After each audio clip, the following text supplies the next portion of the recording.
Os treinadores pareciam com os papéis invertidos, porque o Rui Borges normalmente é mais conservador nas respostas que dá, Farioli vai um pouco mais a jogo, aqui trocaram um pouco os papéis. Achas que isso tem a ver com os momentos que vivem os dois treinadores, com o facto de, eventualmente, Farioli ter sentido algum desconforto perante o que aconteceu? O que é que achas? Acho que, essencialmente, e antes de tudo, os dois treinadores estão completamente alinhados com as estratégias dos clubes. O Porto, de alguma forma, tem lidado com alguma dificuldade com os eventos que aconteceram à volta do Clássico, circunstanciando-se a um comunicado e digamos que ainda não se ouviu ninguém falar do tema, se calhar não vamos ouvir, excetuando Farioli, porque questionado na sala de imprensa, falar, exato. E de alguma forma acabou por ter também ele uma postura defensiva, tal como o clube tem tido em relação às críticas que se têm ouvido. No caso de Rui Borges, concordo inteiramente contigo, não é muito habitual ele ser tão expressivo e afirmativo nas suas afirmações. Em várias questões, não foi só até nesta resposta, em outros temas também. Por exemplo, em relação à tal questão de quem é que dominou quem ou quem é que quis ganhar o jogo. E já lá irei também. Mas sim, eu creio que isso fundamentalmente obedece também a um alinhamento estratégico com o clube que atacou o Porto em função dos tais eventos que terão acontecido. Mas achas que, por exemplo, o Rui Borges poderá estar a sentir que, neste momento da época em que o Sporting tem que afirmar-se e tentar ainda lutar pelo tricampeonato, há necessidade de ter uma postura mais agressiva? Também pode ter a ver com isso? Bom, acredito que possa ter a ver com o momento e com a proximidade desse clássico que deu muito que falar no país desportivo. E, por outro lado, o tal alinhamento com o discurso oficial do clube. Por outro lado, a resposta que ele deu a Farioli em relação a quem é que quis ganhar o jogo, na verdade, eu até penso mais do que qualquer um deles disse. Eu acho que ninguém quis objetivamente ganhar, ou pelo menos fazer muito para o ganhar, atendendo a que a prioridade era não o perder. E foi de alguma forma a estratégia que se percebeu que as duas equipas implementaram em campo. Em todo o caso, registro o facto do Sporting ter tido mais tempo de posse de bola, mais remates, mais cantos. E o que é facto é que esteve quase a perder o jogo e empatou mesmo no último lance, como sabemos, com aquele penalti de Moura, depois do cruzamento de Fresnedo. Mas também é verdade que nos últimos 10 minutos o Sporting, vendo-se a perder, mudou completamente o chip e construiu 2, 3, 4 oportunidades, situação que nunca aconteceu durante todo o jogo. Portanto, eu acho que o resultado está certo e acho que nenhum deles está a analisar de forma muito correta ou com grande adesão à realidade em relação à postura das equipas, porque, na verdade, eles foram muito mais taticistas e controlados.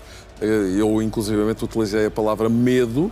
Achei que os dois treinadores abordaram este jogo, vamos utilizar uma palavra mais simpática, receio, quer dizer basicamente o mesmo, de perder o jogo e depois alguma coisa que pudesse acontecer no sentido de ganhar, e o Porto esteve quase, o Sporting conseguiu evitá-lo mesmo ao cair do pano, e acho que o resultado acaba por se ajustar face à pouca coragem que as duas equipas demonstraram, não querendo atirar-se ao jogo para o ganhar, mas tentando controlar e preservar, desde logo, a inviolabilidade da baliza, no sentido de, pelo menos, não perderem o jogo. Voltando às declarações que há pouco ouvimos, Zé Farioli chutou um pouco para canto e diz que as autoridades, naturalmente as autoridades desportivas, estão a investigar isto na sequência da queixa que é feita pelo Sporting. Achas que, por um lado, seria a altura de quem manda no futebol também tomar algum tipo de posição face ao que aconteceu e, por outro lado, achas que vão ter que mudar certas práticas no Dragão porque o Porto pode, de alguma forma, ter ficado um pouco marcado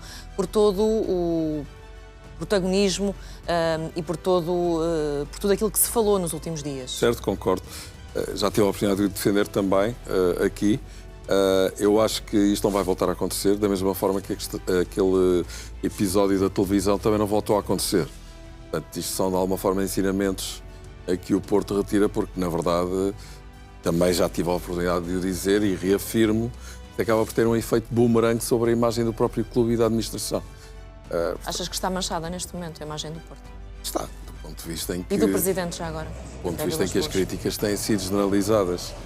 Eu acho que se nota alguma incomodidade para abordar este tema O modus operandi, tanto no caso de Fábio Veríssimo, como agora foi o mesmo, foi emitir um comunicado a passar ao ataque, uma espécie de fuga em frente, não é?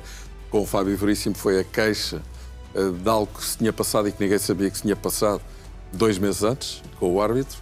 Portanto, nunca foi tomada nenhuma posição pelo Porto durante esse período de tempo, até acontecer o episódio da televisão. E agora a mesma coisa, o Porto de alguma forma respaldou-se, escudou-se, dizendo que respeitou os regulamentos e as diretrizes das instâncias que superintendem e regulam a competição. Vamos ver o que é que se vai passar com esse processo, mas claramente eu acho que a imagem do Porto acabou por ser tocada com estes episódios. E acredito que nos 2 próximos confrontos entre ambas as equipas, que não vêm tão longe, já no princípio de março há a primeira mão da meia-final da Taça de Portugal em Alvalade e depois em abril a segunda mão no Dragão, eu acredito, talvez por excesso de otimismo, espero que não seja só otimismo. Primeiro, acreditas que o Sporting não vai retaliar, que é o primeiro jogo em Alvalade? Não, isso era um erro terrível. Então, se o Sporting critica aquilo que o Porto faz, não pode de maneira nenhuma retaliar. Isso está completamente fora de causa. Achas que tentará aí marcar a diferença de alguma forma? Claro, face ao Futebol Clube do Porto? isso que o Sporting tem que fazer em função das acusações que fez ao Porto. Isso parece-me óbvio e evidente. No caso do Porto, eu acho que irá acontecer o mesmo que aconteceu com o episódio da televisão e que determinado tipo de práticas que não se irão verificar. Vamos agora também olhar para o Benfica e na sequência também de declarações de José Mourinho, porque o Benfica é a equipa na Europa que tem mais penaltis a favor no total de todas as competições. Os números contrariam as queixas de José Mourinho, que diz que é muito difícil assinalar pontapés de penalti para o Benfica. Em todas as provas são 17 penaltis para o Clube da Luz esta época, à frente dos 14 do Sporting Braga, 10 do Futebol Clube do Porto e 7 do Sporting. Lá fora é o Real Madrid quem mais se aproxima, com 16 penaltis a favor. O Correio da Manhã deste domingo reúne toda a estatística. Em comparação, quer isto dizer que o Benfica teve tantos penaltis como o Futebol Clube do Porto e Sporting juntos. Exclusivamente nos números do campeonato, o Benfica teve 10 pontapés de penalti, é apenas ultrapassado pelo Sporting Braga, que tem 11. Aqui, Zé, há uma questão factual. Há números que comprovam que, efetivamente, não haverá grande dificuldade à partida em assinalar pontapés de penalti a favor do Benfica. Porquê é que José Mourinho optou por este caminho que é facilmente desmentível pelos números? Bom, vamos ver. O facto de se marcarem muitos penaltis não significa que se deixem de marcar os penaltis que têm que se marcar. Naturalmente. A questão está em ver se os penaltis que se foram marcados a favor do Benfica se o foram corretamente ou não. Por outro lado, isso também não significa que o Benfica tenha razão em todas as reclamações que faz e ultimamente tem feito essas reclamações. Mas José Mourinho tem dito muitas vezes que se fosse outras camisolas que seria marcado, afinal Sim. As outras camisolas até têm menos penaltis a favor, não é? Certo, isso claramente é uma pressão que se está a colocar sobre os árbitros que vão apitar os jogos dos rivais num momento tão sensível e tão delicado do campeonato. E achas que resulta já agora essa pressão, Zé? Eu gostaria muito que nenhuma espécie de nenhum tipo de pressão resultasse, mas para isso os árbitros teriam que ter um respaldo e uma tranquilidade e uma paz que de facto não têm. Mas quer dizer, esta é uma situação recorrente no futebol português, não é de hoje, nem de há um ano, nem de há 10, nem de há 20, nem de há 30. Olha, recordo ao socorro-me das palavras do Rui Borges, quando fala no século passado, aí realmente nada mudou.